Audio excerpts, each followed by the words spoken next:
पवारांच्या विमान अपघाताची सीबीआय चौकशी करा, सुनेत्रा पवारांनी मुख्यमंत्री फडणवीस यांच्याकडे केली मागणी.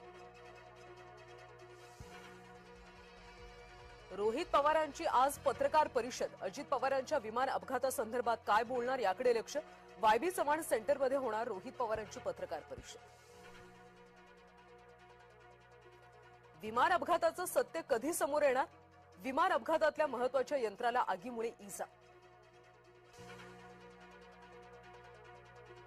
मुंढवा प्रकरणातला चौकशी अहवाल सादर. महसूल मंत्री चंद्रशेखर बावनकुळेंची माहिती. विकास खारगे समितीचा अहवाल मिळाल्याची बावनकुळेंची माहिती.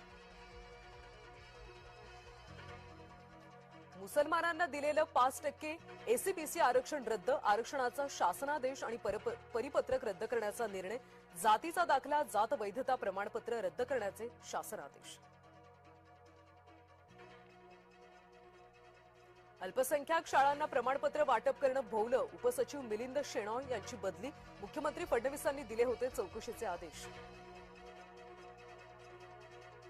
कणकवलीत मराठा सांस्कृतिक भवन आणि नाट्यगृह उभारणार. शिवजयंतीच्या दिवशी 19 फेब्रुवारीला होणार भूमिपूजन. मंत्री नितेश राणेंच्या हस्ते होणार भूमिपूजन. सोलापूर जिल्ह्याच्या विकासाला दिशा देण्यासाठी केंद्र सरकारचा मोठा निर्णय. राष्ट्रीय महामार्ग क्रमांक 548B रुंदीकरणासाठी तब्बल 353 कोटींची मंजुरी. महसूल मंत्री चंद्रशेखर बावनकुळेंनी मानले केंद्राचे आभार. माउंट एव्हरेस्टपर्यंत उंच उडणारे हेलिकॉप्टर बनवणार. पंतप्रधान नरेंद्र मोदी यांची घोषणा. भारत फ्रान्स दरम्यान संरक्षण करार. राफेल आणि पाणबुडी खरेदीचा करार.